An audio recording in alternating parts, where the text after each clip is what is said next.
Today, a quinoa-based salad called tabbouleh that is so good, you just have to taste it. Tomatoes, parsley, mint. There's so much health and goodness in here. We started out eating this in the summertime, but now it's a year-long favorite. Doesn't take long, easy to make. You can double, triple the recipe, which is what you're gonna want once you taste this. Let's get started. We're going to steam the quinoa in a rice cooker. The thing about quinoa is it usually has a coating on it. I'm going to do 4 cups of quinoa, double batch this recipe. That's all the stuff that's coming out right now before we even rinse it. Take it over here to the sink, turn on cold water until the bubbles go away. Try not to lose all your quinoa there. And as soon as it runs clear, shut your water off. I'm going to take the pot out of the rice cooker and just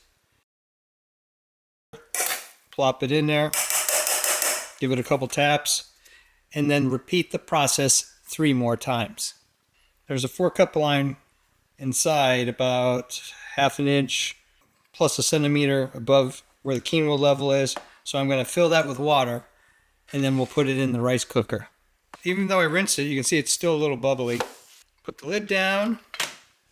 Rice cookers are much more of a multi-tool than you might think they are. Put it on the white rice setting and let it go. Here's all the ingredients for tabbouleh. It's pretty simple. Here's the quinoa that we steamed the rice cooker yesterday. We like to keep it overnight, cool it down. Green onions, mint, tomatoes, we like Roma, and flat parsley. I'm not going to use any proportions here. I'll post the recipe down below from andreasrecipes.com. That's a great recipe, and I'm following all the techniques in that recipe. Very popular on that site. Inside here, I had microphone troubles, was salt, pepper, and lemon juice. And swirl it around and kind of dissolve the salt into the lemon juice and kind of mix in the pepper before we put the last ingredient a little later, and that will be extra virgin olive oil. So I'm going to dice these, cut these down, mince the mint with the parsley, break it all down, get a bigger bowl, and we'll start mixing this together. We have salad spinner. Take the parsley, spin it, and double wash it, and we break it in half, and then we'll put it in a food processor. It usually takes about 4 rounds for a double batch, along with the mint.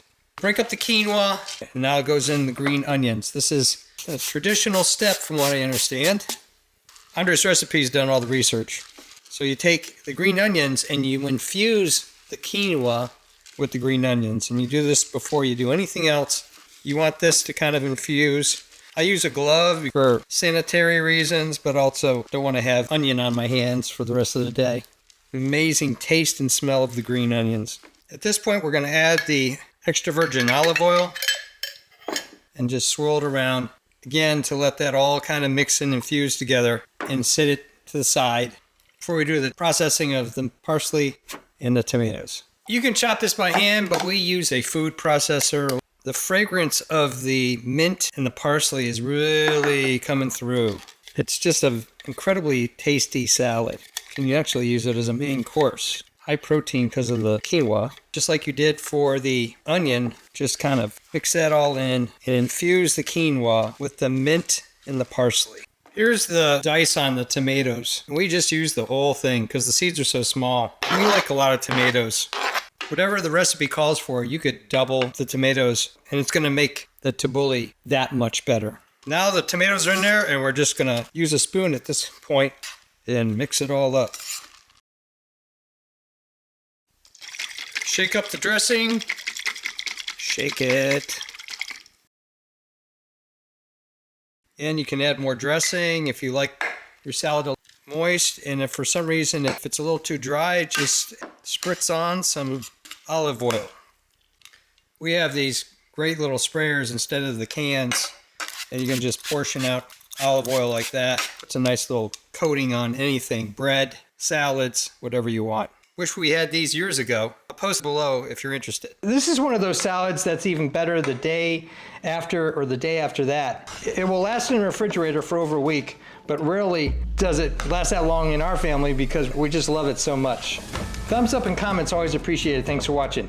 If you're interested in all sorts of health tips, food recipes, ice cream recipes, making and breaking things, designs of all kinds, home repairs, I even do costumes, cosplay, and props.